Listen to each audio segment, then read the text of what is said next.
안녕하세요. 계절을 담다입니다. 지난 영상에서는 공사 중간 점검을 하면서 집이 어느 정도 진행됐는지 보여드렸었죠? 오늘은 드디어 완성된 집을 공개하는 날입니다. 공정 하나하나가 절대 쉽지 않았지만 그만큼 완성됐을 때의 뿌듯함이 정말 컸습니다.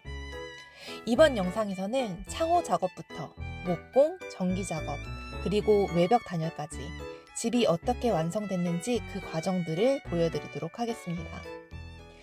지금 이날은 창호가 들어오는 날입니다. 제가 이 집을 고치면서 가장 많이 신경 썼던 부분 중에 하나가 창호였는데요. 어떤 모습의 창호가 들어올지 머릿속으로 상상만 하다가 드디어 오늘 기대했던 창호가 들어옵니다. 제가 한 창호는 이중창이고요. 유리는 투명으로 견적을 넣었습니다. 그리고 외부 프레임은 검은색 필름으로 코팅을 했고, 안쪽 프레임은 집안의 나무와 어우러질 수 있게 나무색으로 코팅을 입혀 창호 견적을 넣었습니다. 지금 창호 설치가 끝난 모습이고요.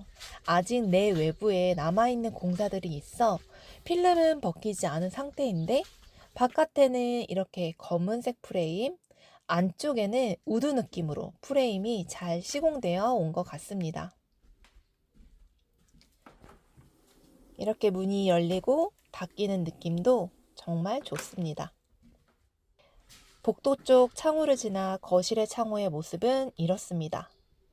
주방의 창호도 이중창으로 시공을 했고요. 오른쪽으로만 이렇게 작게 열리게끔 시공을 했고, 주방 오른편에도 창호를 해서 전체적으로 개방감 있게 하였습니다.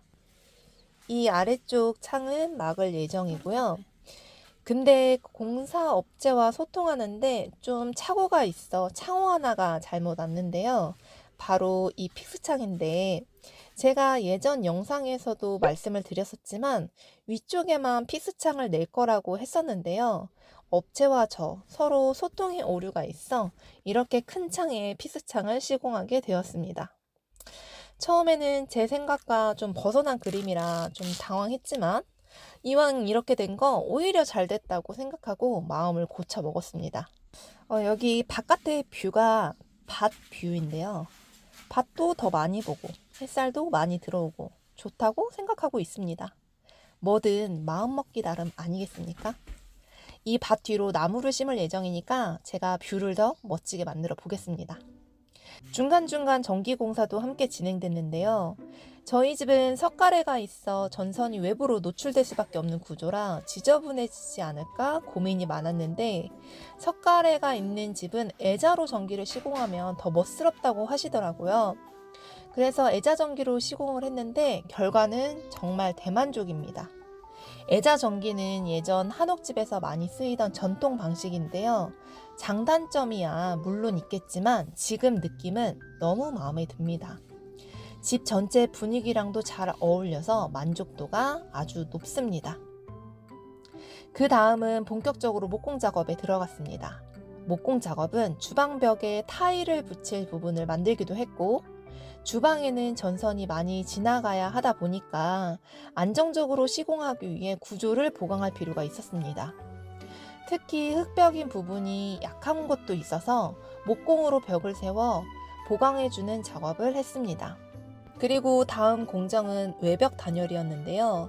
저희 집은 내부에 나무 구조가 그대로 드러나는 구조다 보니 내부 단열은 따로 하지 못하는 상황이었고, 그래서 외벽 단열은 선택이 아니라 꼭 해야 하는 작업이었습니다. 또 기존 외벽 자체가 워낙 노후된 데다 흙벽이다 보니까 단열만이 아니라 보강 차원에서도 외부에 시공을 해야 할 필요가 있었고요. 외부는 단열재를 붙인 후에 스타코로 마감하는 방식으로 진행하게 되었습니다. 사실 단열은 눈에 잘 보이지 않는 작업이어서 그 중요성을 쉽게 지나칠 수 있는데요. 집 전체의 쾌적함이나 에너지 효율에는 정말 큰 영향을 주는, 절대 놓치면 안 되는 작업이더라고요. 아직 미장과 스타코 마감 전인데 단열재만 붙인 상황인데도 집이 달라지는 게 보여서 이때 마음이 정말 많이 설렜습니다. 드디어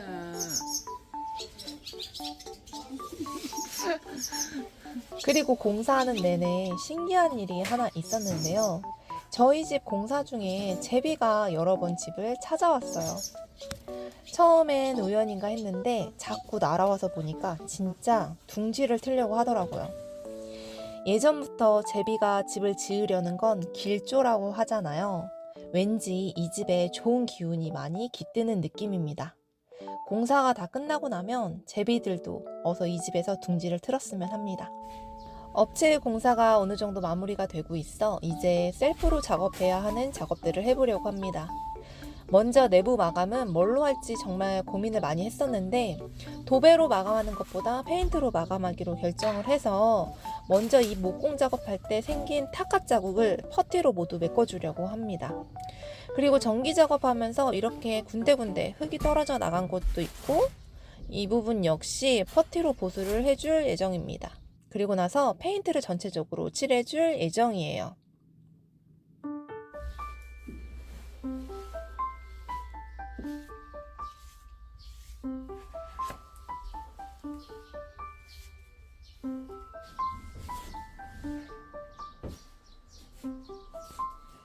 그리고 며칠 후에 정말 기대하던 타일 작업이 진행됐습니다.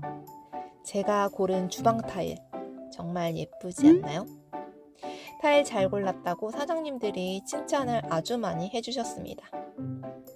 그리고 또 며칠 후에 외벽 스타코 마감까지 완료가 되었고요. 전체적인 집이 따뜻해 보이길 원해서 아이보리 색으로 선택을 했는데 아이보리 색으로 선택하기를 정말 잘한 것 같습니다. 깨끗해 보이면서도 따뜻해 보이는 게 저희 집과 잘 어울린다는 생각을 했습니다. 전체적으로 봐도 정말 예쁘게 잘 된 것 같고요. 이렇게 본체 공사가 끝나고 나면 옆에 있는 별채도 천천히 고치게 될 텐데 별채도 나중에 페인트 칠을 할 때 본체 색과 비슷하게 칠하면 전체적으로 통일감이 들면서 예쁠 것 같습니다. 점점 집의 모습을 갖춰가고 있습니다. 화장실은 전체 공사가 필요해서 낮추는 공사를 진행을 했고 지금 거의 마무리가 된 상태고요. 지금 도기와 액세서리까지 세팅이 되었습니다. 집 공사가 어느 정도 마무리가 되어가고 있어서 이제 가구를 드려야 하는데요. 싱크대는 기존에 있던 싱크대를 사용할 예정이라 셀프로 보수를 할 예정인데요. 싱크대 상판은 지금 목공소에 의뢰를 해놓은 상태고 서랍은 시트지를 붙일 예정입니다. 그 전에 싱크대가 저한테 지금 너무 낮아 싱크대 다리를 교체하고 있습니다.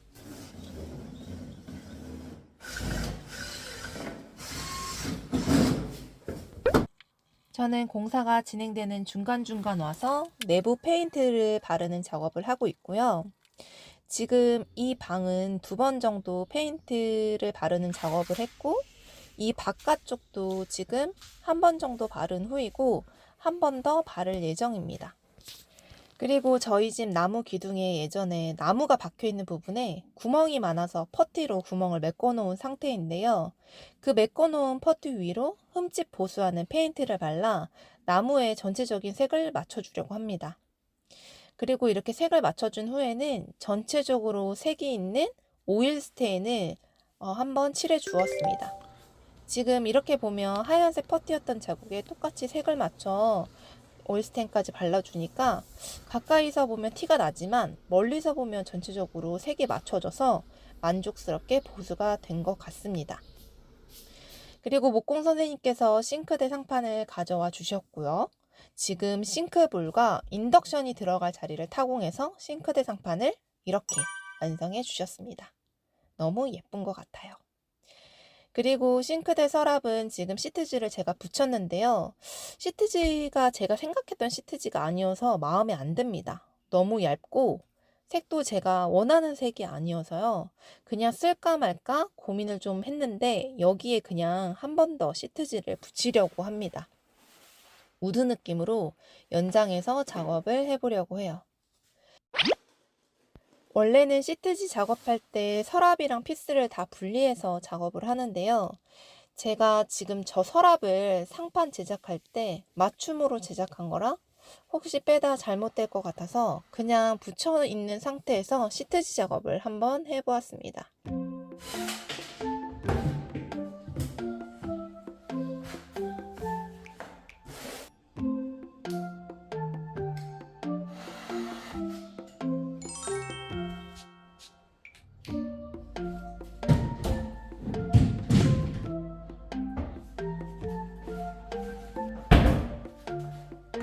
처음에 붙였던 것보다 훨씬 더 마음에 들고요.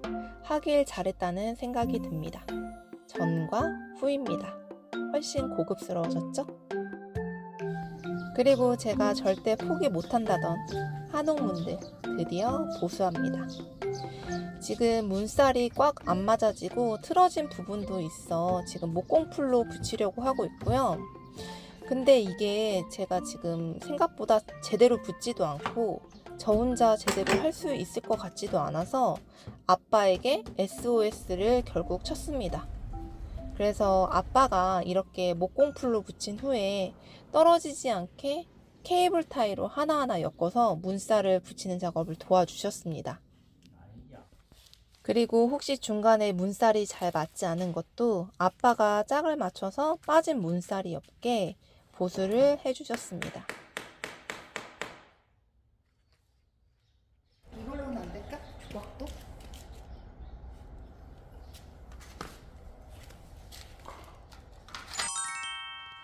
문살이 잘 붙을 수 있게 목공풀로 문살을 모두 다 발라주었고 이렇게 하루 정도 말린 후에 오일 스테인을 전체적으로 발라 색을 맞춰줄 예정입니다. 지금 오일 스테인 한 번 정도 칠했고요. 문살 사이사이에 오일 스테인이 전체적으로 고르게 잘 발라지지 않은 것 같아 전체적으로 붓을 이용해 문살 사이사이를 하나하나 모두 발라주었습니다.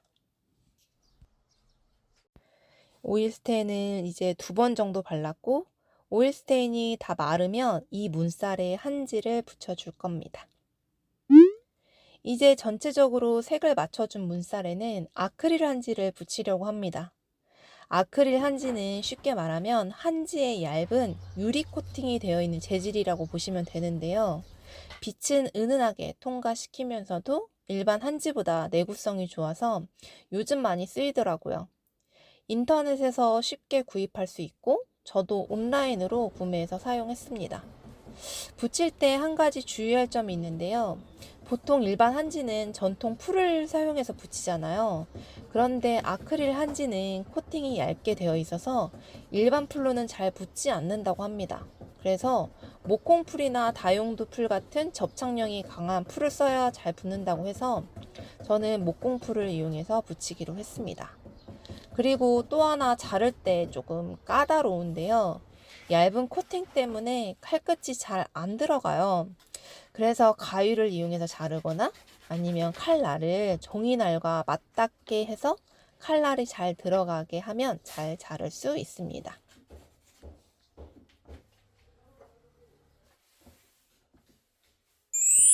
한지를 바른 한옥 문살은 정말 너무 예쁩니다. 생각했던 것보다 짱짱하게 잘 붙고 잘 발라진 것 같아요. 드디어 제가 정말 포기할 수 없다고 했던 그 공간에 한옥문을 달아봅니다. 사실 이 자리에 창호를 다는 거 두고 주변에서 겨울에 너무 춥다, 실용적이지 않다, 엄마는 그냥 얼어 죽어봐라 하면서 다들 말렸잖아요. 하지만 저는 이 문이 너무 예뻐서 그 이유 하나만으로 절대 포기할 수 없었습니다. 한때는 이 문에 유리를 달까도 고민을 했었는데요. 하지만 유리를 달게 되면 유리 자체의 무게 때문에 오래된 문살이 버텨주지 못할 거란 얘기를 듣고 결국 아크릴 한지로 대체해서 붙이기로 했습니다. 겨울에 조금 춥더라도 저는 이 한옥문을 꼭 살려두고 싶었어요. 그만큼 저에게는 의미가 큰 공간이고 이 문 자체가 주는 분위기와 아름다움이 저에게는 소중하게 느껴졌습니다. 근데 정말 예쁘지 않나요? 외벽 마감까지 다 끝내고 나서 한옥문을 바라보는데 이 문이 더더욱 아름다워 보이더라고요. 정말 잘 살렸다. 그동안 고민하고 망설였던 시간이 무색할 만큼 지금 이 모습이 정말 마음에 들었습니다.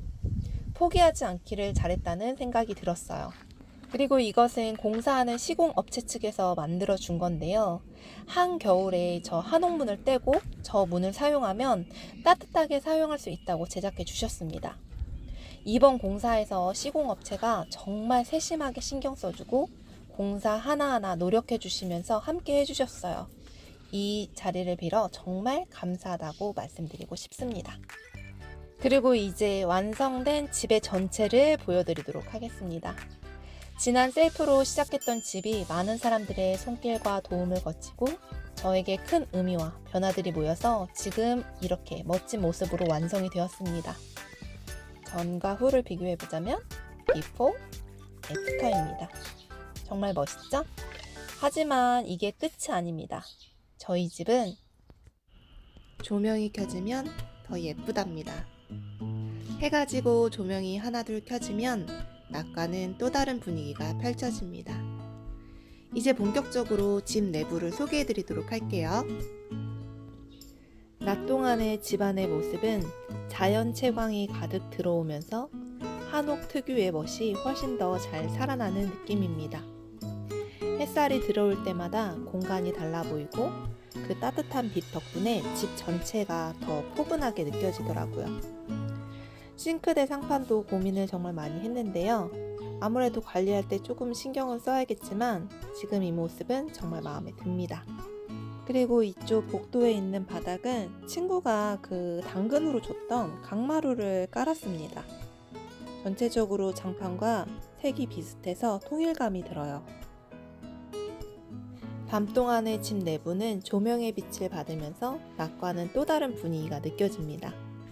자연광이 사라진 대신 조명이 공간 하나하나를 따뜻하게 채워줘서 또 다른 매력이 살아나는 것 같습니다. 조명은 제가 직접 고른 것도 있고 시공업체 측에서 함께 준비해 준 것도 있는데요. 하나하나 전부 다 마음에 들고 공간에 맞게 딱 알맞게 배치된 것 같습니다. 빛이 닿는 각도나 밝기까지도 처음 상상했던 집의 느낌을 잘 살려줘서 밤이 되면 오히려 더 아늑하게 느껴집니다. 화장실도 정말 마음에 듭니다. 전체적으로 따뜻한 느낌을 주고 싶어서 타일을 고를 때부터 정말 신중하게 고민을 했는데요. 지금 보면 그 선택이 참 잘 맞았던 것 같습니다. 은은한 베이지 톤의 타일이 공간을 부드럽게 감싸주고 거울 조명까지 더해지니까 분위기가 한층 더 아늑해졌습니다. 크지는 않지만 머무는 시간이 편안해지는 공간으로 잘 완성된 것 같아서 정말 만족스럽습니다. 이처럼 오래되고 낡았던 시골집이 이렇게 변했습니다. 그동안 셀프로 진행한 부분도 있었고 전문가들의 손길을 빌려 완성된 부분도 있는데요. 그 모든 과정이 모여 이 집이 만들어졌다고 생각하니 정말 감회가 새롭습니다. 이제 이 집에서 삶을 다시 꾸려나가며 새로운 출발을 할 수 있다는 생각에 마음이 많이 설렙니다. 물론 아직 끝은 아닙니다. 본체의 공사는 이렇게 마무리되었지만 이제는 별채가 남아있어요. 별채는 다시 셀프로 손봐야 할 부분도 많고 혹시 전문가의 도움을 받을 수 있을지 아직은 모르겠지만 조금씩 다시 고쳐나가려고 합니다. 이렇게 해서 완성된 집을 함께 둘러봤는데요. 다음 영상에서는 이 공간을 또 어떻게 채워나가는지 그리고 별채는 또 어떻게 고쳐나갈지 저의 일상과 함께 그 풍경들을 담아보려고 합니다. 함께 해주셔서 정말 감사드리고요. 응원해주시는 댓글 하나하나 정말 마음 깊이 새기며 큰 에너지 받고 있습니다. 앞으로의 이야기들도 지켜봐 주세요. 시청해주셔서 정말 감사합니다. 다음 영상에서 만나요. 감사합니다.